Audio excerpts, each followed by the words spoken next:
First ever factory outlet Mukunda jewelleries Kukatpally, Khammam, Kothapet, Somajiguda, Hanumakonda and Suchitra. Ugadi శుభాకాంక్షలు రమ్మగారు. ఉగాది శుభాకాంక్షలు జయ. ఈ సంవత్సరం మనమంతా చాలా సంతోషంగా, ఆరోగ్యంగా, ఆనందంగా అందరం ఉండాలని కోరుకుందామండి. మరి ఈ సంవత్సరం యొక్క విశిష్టత ఏంటి, అసలు ఉగాది యొక్క విశిష్టత? ఈ ఏడాది ఎలా ఉంటుంది ఏమిటి అవన్నీ చదువుకుంటాము, పెద్దవాళ్ళ దగ్గర వింటాము. ప్రతి సంవత్సరము చెప్పుకునేదే. ఏడాది మారుతుంది, సీజన్ మారిపోతుంది, ఋతువు మారింది, మాసం మారింది. మనం ఏమైనా మారుతామా? మనం మార్చుకోవాల్సినవి కూడా ఉన్నాయా? మనం మారుతాం ఆకారం పరంగా. ఏమిటి ఏమిటో మార్చుకోవాల్సినవి ఏంటనేది మనం మాట్లాడుకోవాలి. జీవనం అంటే ప్రతిసారి మనం ఈ ఉగాది పండగ అనగానే వసంత ఋతువు కదా. అవును. మళ్ళీ సంవత్సరం మొదలవుతుంది, దీంతో కొత్త ఋతువు వస్తుంది. మధుమాసం అంటాం. మధుమాధవ మాసాలు రెండు. ఇది వసంత ఋతువు. మధుమాసం అంటే చైత్రమాసం, మాధవ మాసం అంటే వైశాఖ మాసం. ఈ రెండు మాసాలు కలిపి ఈ ఋతువుగా నిర్ధారించారు. ఇప్పటిదాకా అంటే ఇది వరకు ఈ పండగ వస్తూనే చిన్న చిన్న పిందెలు, చిటిపొట్టి పిందెలు, మామిడి పిందెలు కనపడే. ఇప్పుడు ఆవకాయకి సరిపడా ఆ మాత్రం కాయలు, రమ్మగారు పళ్ళు కూడా వచ్చేస్తున్నాయి, పళ్ళతో సహా వచ్చేస్తున్నాయి. అంటే కాలంలో మనకేంటంటే సీజన్స్ కూడా స్పీడ్ అయిపోతాయి, పరుగు పెడుతున్నాయి మనతో పాటుగా. అవి కూడా రోజులు వాటంతట అవి వెళ్తూ ఉంటాయి. కాకపోతే ఆ రోజులు ఋతువుల్లో రావాల్సిన మార్పులు కొంచెం ముందుగానే కనపడుతూ ఉంటాయి. కానీ వసంత ఋతువు వచ్చేసరికల్లా ప్రకృతి అంతా శోభాయమానంగా మారిపోతుంది. చిగుళ్ళు పెడతాయి, పూతలు పెడతాయి, మా కోయిలలు కూస్తూ ఉంటాయి. నేను ఒక నెల క్రితం నుంచే వింటున్నాను కోయిల కూత. మా ఇంటి దగ్గర ఒక మామిడి చెట్టు మీద కూస్తూనే ఉంటుంది, అదే పని మీద ఉంటుంది అది. సో సీజన్ని బట్టి మనం కొన్ని పద్ధతులు, కొన్ని ఆలోచనలు, కొన్ని అవగాహనలు అవి మార్చుకోవాలి. ప్రతి సంవత్సరం నూతన సంవత్సరం ఉగాది అనగానే పండగ రోజు ఏం చేయాలి, ఏం చేయకూడదు? అభ్యంగన స్నానం చేయాలి. అయితే మనం మామూలుగా చెట్ల ఆకులు అవి వేసుకుని స్నానాలు చేసే పద్ధతి ఈ పండగకు ఉండదు. మనం రథసప్తమికి కూడా మన జిల్లేడు ఆకులు పెట్టుకున్నాం కదా. మామూలుగా పల్లవాలు అంటారు చూడు, మర్రి, రావి, జువ్వి, మేడి, మామిడి అలాంటి ఆకులని నీటిలో వేసుకుని చేస్తే ఔషధ స్నానం లాగా అవుతుందని మంచిదంటారు. దొరికితే ఏమైనా 2 ఆకులు వేడి నీళ్ళల్లో వేసుకుని ఆ నీటితో స్నానం చేయటం ఓకే, కుదిరితే. లేకపోతే చక్కగా పెద్దవాళ్ళు చిన్నవాళ్ళకి నెత్తి మీద నూనె పెట్టి చక్కగా దీవించి ఆయురారోగ్య ఐశ్వర్యాలతో ఉండాలని, అమ్మకడుపు చల్లగా ఉండాలని దీవించి నూనె రాయటం, అభ్యంగన స్నానం చేయటం, ఉదయమే పొద్దున్నే స్నానం చేయటం. తర్వాత ఏమో నింబఫల భక్షణం అంటే వేపూత తినడం. పూతని పూతగా తినం కాబట్టి ఆ పూతతోటి షడ్రుచుల మేళవింపుతోటి ఉగాది పచ్చడి చేసుకోవటం, పచ్చడిని స్వీకరించటం, దైవ ధ్యానం, దైవ ప్రార్థన, దైవ పూజా విధానము అన్నీ చేసుకోవటం. దాంతోపాటుగా చక్కగా షడ్రసోపేతమైన రుచికరమైన పదార్థాలని తయారు చేసుకుని దేవుడికి నివేదన చేసుకోవటం. మన ఆరాధ్య దైవం ఎవరో, మన ఇంట్లో పూజా విధానం ఏమిటో దాన్ని బట్టి. తర్వాత ఆహార స్వీకారం మంచిది. ఏమనాలి దీన్ని? పంచభక్ష పరమాన్నాలు, నవకాయ పిండి వంటలతోటి భోజనం చేయటం. తర్వాత సాయంకాలం లేదా మధ్యాహ్నపు వేళైనా మనం పంచాంగ శ్రవణం చేయటం మన విధిగా ప్రతి సంవత్సరము చెప్పుకునేదే. ఋతువు మారుతుంది, చెట్లు పాత ఆకుల్ని రాలగొట్టేసుకుని ఉంటాయి ఆల్రెడీ, కొత్తగా చిగుర్లు వేస్తాయి, కొత్తగా పూత వస్తుంది, కొత్తగా కాపు వస్తుంది, అన్నీ కొత్తవే. ఎండాకాలం మొదలైపోతుంది, సూర్యుడు తేజస్సు పెరిగిపోతుంది. చైత్రం రాగానే మొదలు కరకరలాడే ఎండ మనకు ఒక 15 రోజుల క్రితం నుంచే కరకరలాడుతుంది. ఇప్పుడు ఏంటంటే ఎండ వల్ల వచ్చే బాధలు మొదలవుతాయి.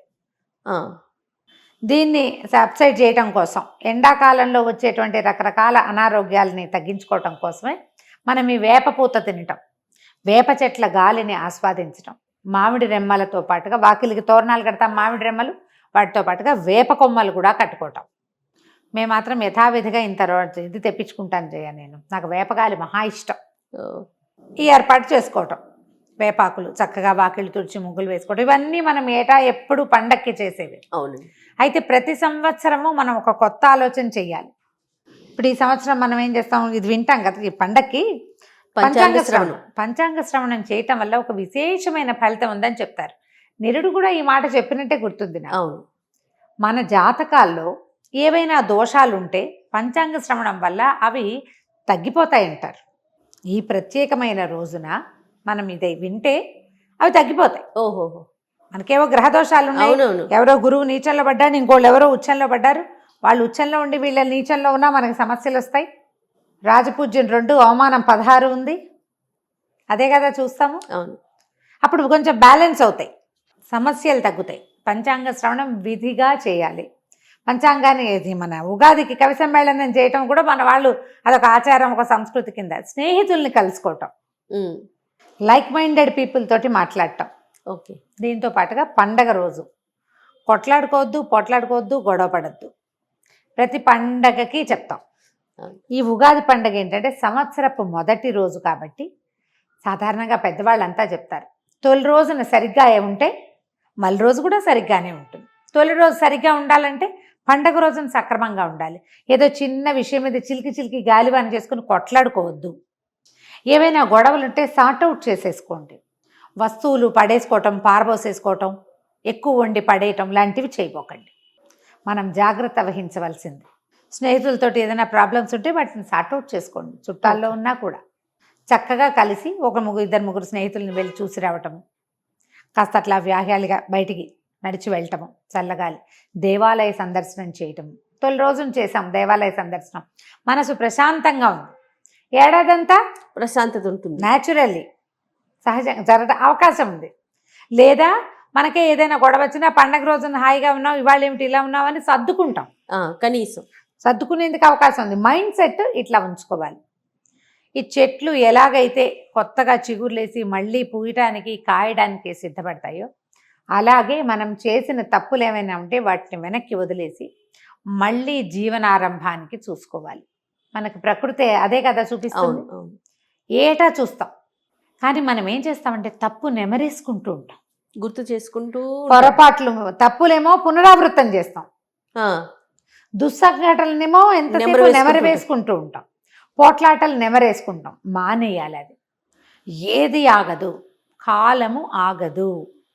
ఆగని దానికి ఎందుకు మనం వెనకది చెప్పుకుని మన పెళ్ళైనప్పుడు అంటుంటారు 30 ఏళ్ల క్రితం అయిన పెళ్లి రోజు 30 ఏళ్ల క్రితం జరిగింది, అప్పుడు ఏదో అయ్యింది, ఇంకా ఎన్నాళ్ళు చెప్పుకుంటారు, ఏవో స్వీట్ నథింగ్స్ అయితే చెప్పుకోవాలి. గొడవలు కొట్లాటలు ఎందుకు, అనవసరంగా మనసు పాడు. ప్రస్తుతపు ఇది కూడా పోతుంది కదా. ఈ పని చేయబోకండి. వేపపూత తప్పనిసరిగా పిల్లలకు కూడా స్వీకరించేలాగా చేయండి. షడ్రుచుల సమ్మేళనమే జీవితం. ఉప్పు పులుపు, తీపి కారం, చేదు వగరు.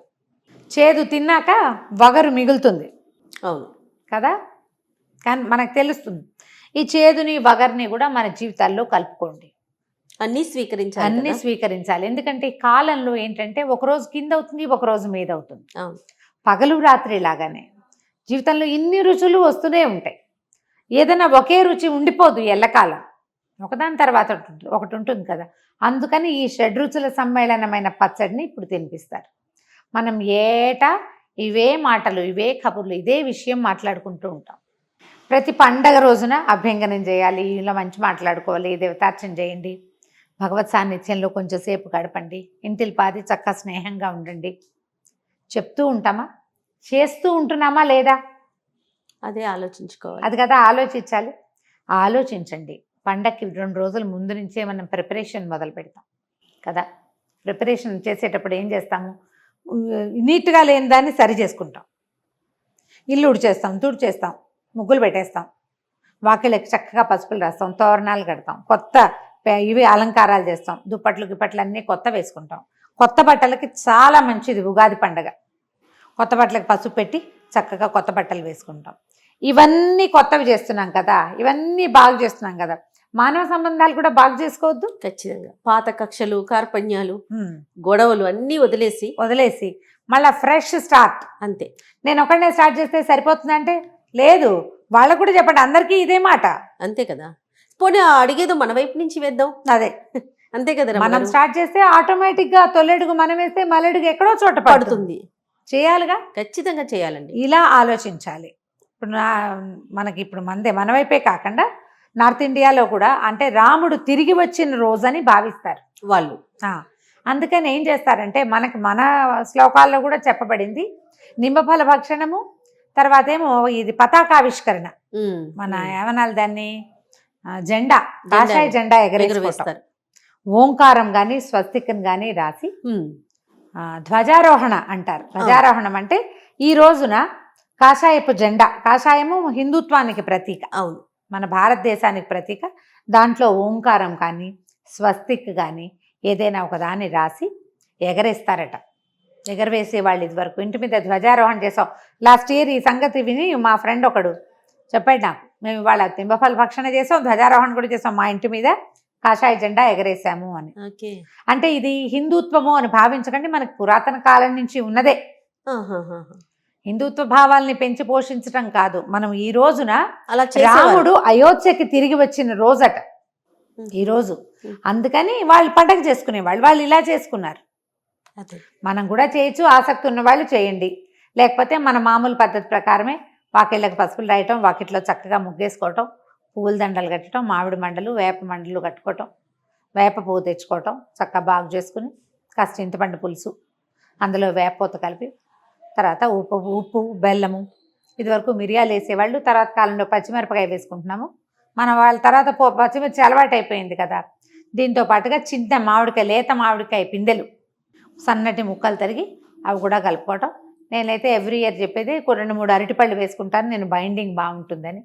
ఎవరెవరి అలవాటు బట్టి కొన్ని చోట్లేమో దాన్ని ఉంటారు పుట్నాల పప్పు వేస్తారు, చెరుకు ముక్కలు వేసుకుంటారు, దానిమ్మ గింజలు వేస్తారు, జామ పళ్ళ ముక్కలు వేస్తారు. మీ ప్రాంతపు ఆచారాలు పద్ధతుల ప్రకారం వేప పూత వేసినటువంటి ఉగాది పచ్చడిని స్వీకరించండి.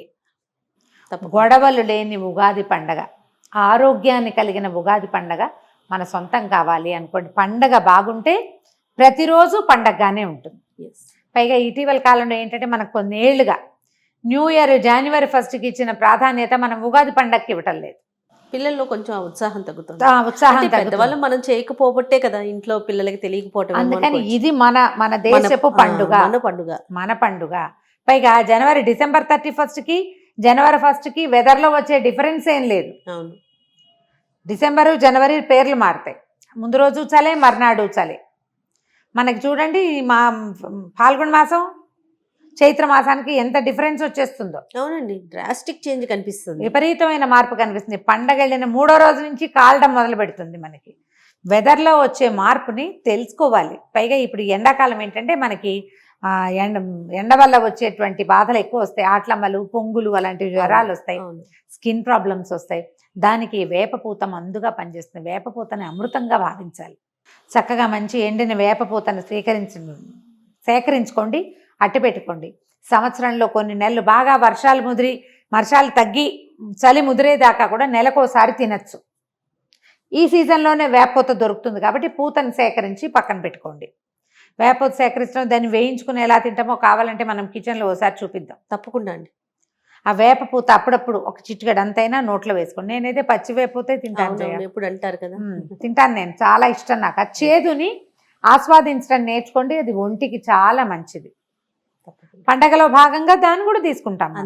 అంతే కదా, ప్రయత్నం చేసి చూడండి. ఇప్పటిదాకా ఉగాది పచ్చడి మీ పిల్లలకి టేస్ట్ చూపించకపోతే ఈ సంవత్సరం అట్టే చేదు లేకుండా కొంచెం తీపి ఎక్కువగా వేసైనా సరే ఒక్క స్పూనైనా ఉగాది పచ్చడి అలవాటు చేయండి. పండగ రోజున పొద్దున్నే లేవండి, తల స్నానం చేయండి, దేవుడికి దండం పెట్టుకోండి, ఉగాది పచ్చడి తీసుకోండి. మధ్యాహ్నం మీ తాలూకు గ్రహ ఫలితాలని తప్పకుండా వినండి. ఫ్యూచర్ ఈ సంవత్సరంలో రాబోయే సమస్యల్ని మనం సగం తగ్గించుకోగలుగుతాం. పెద్దవాళ్ళు చెప్పిన మాట వినాలి కదా. అంతే. తప్పకుండా గారు. నమస్తే.